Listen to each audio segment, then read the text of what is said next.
வணக்கம் மக்களே. இவங்க எங்கள் அம்மா தாங்க. இவங்க பார்த்திங்கன்னா மஞ்சன மாரியம்மன் கோயிலுக்கு போகணும் அப்படின்னு சொல்லி தம்பி வீட்டில் தான் இருந்தாங்க சிவகாசியில்.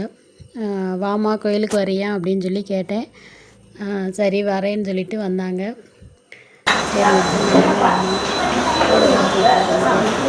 அவங்களையும் கூப்பிட்டுட்டு மஞ்சன மாரியம்மன் கோயிலுக்கு போனாங்க. போகும்போது பார்த்திங்கன்னா அப்படியே சங்கரங்கோவிலில் போய் சாப்பிட்டுட்டு அதுக்கு பிறகு அங்கேருந்து கிளம்பி கோயிலுக்கு போனாங்க. கோயிலுக்கு போகும்போது பார்த்திங்கன்னா மணி எப்படியும் 9:30 ஆயிடுச்சு. நாங்கள் போன உடனே பார்த்திங்கன்னா அன்றைக்கி பௌர்ணமி. சரின்னு சொல்லிட்டு உடனே பூஜையை ஆரம்பிச்சிட்டாங்க. அபிஷேகம் பண்ண ஆரம்பிச்சிட்டாங்க. ஒவ்வொரு அபிஷேகமாக நடந்ததுங்க. பால் அபிஷேகம், தயிர் அபிஷேகம், திருநீர் அபிஷேகம், குங்கும அபிஷேகம், சந்தன அபிஷேகம், மஞ்சள் அபிஷேகம், இந்த மாதிரி அம்மனுக்கு பௌர்ணமி அன்னைக்கு ஏகப்பட்ட அபிஷேகம் நடந்ததுங்க.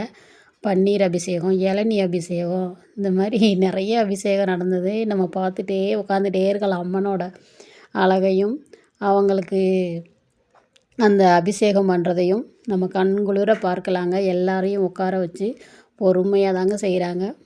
ரொம்பவே நல்லா இருந்தது. நாங்களும் பார்த்துட்டு ரொம்ப அதை வேண்டிட்டு நல்லபடியாக இருக்கணும் அப்படின்னு சொல்லி வேண்டிட்டு அங்கேருந்து வந்தோங்க. பிறகு பார்த்திங்கன்னா அம்மனுக்கு அலங்காரம் பண்ணணும் அப்படின்னு சொல்லிட்டாங்க. அது வரைக்கும் இருக்கிற பொம்பளைங்கள்லாம் சேர்ந்து கும்மி அடிங்கம்மா அப்படின்னு சொல்லி அங்கே உள்ள பூசாரி சொல்லிட்டாரு. அதனால் நான் எங்கள் தம்பி மக குட்டி பொண்ணு எல்லோரும் சேர்ந்து பார்த்திங்கன்னா கும்மி அடித்தோம். கும்மி அடிச்சுட்டே இருக்கும்போது பார்த்திங்கன்னா ஒரு 2-3 பேருக்கு சாமி வந்துருச்சு. அதனால் கொஞ்சம் இடையில தடைப்பட்டுச்சு. பிறகு பார்த்திங்கன்னா கும்மி அடித்தாங்க. பிறகு நான் கொஞ்ச நேரம் தான் கும்மி அடித்தேன். பிறகு பார்த்திங்கன்னா வந்துட்டேன். எனக்குமே மூச்சு வாங்க ஆரம்பிச்சிருச்சு. ரொம்ப நேரம் அடிக்க முடியல. ஆனால் கொஞ்சம் பேர் தொடர்ந்து அடிச்சிட்டே இருந்தாங்க. சரின்னு சொல்லிட்டு அவங்கள வீடியோ எடுத்து போடுவோம் அப்படின்ட்டு நான் வீடியோ எடுத்தேன். எங்கள் அத்தை கும்மி பாட்டு ரொம்ப மும்முரமாக படிச்சுட்டு இருந்தா. நமக்கு அந்த அளவுக்கெல்லாம் திறமையெல்லாம் இல்லைங்க. வேடிக்கை பார்க்குறதோட சரி. அந்த தடவை போய் கும்மி அடித்தேன், அவ்வளோதான். பிறகு பார்த்திங்கன்னா அம்மனுக்கு அலங்காரம்லாம் முடிச்சுட்டு பிறகு பார்த்திங்கன்னா பூஜை வச்சாங்க. சரின்னு சொல்லி பூஜையில் போய் சாமியெல்லாம் கும்பிட்டுட்டு பிறகு பார்த்திங்கன்னா அம்மனை சப்பரம் செஞ்சு அப்படியே கோயிலை சுற்றி வருவாங்க. அந்த பூசாரி பார்த்திங்கன்னா உள்ளேயே அக்னி சட்டி எடுப்பாருங்க. எடுத்து அவர் ஒரு ரவுண்டு சுற்றி வருவார்.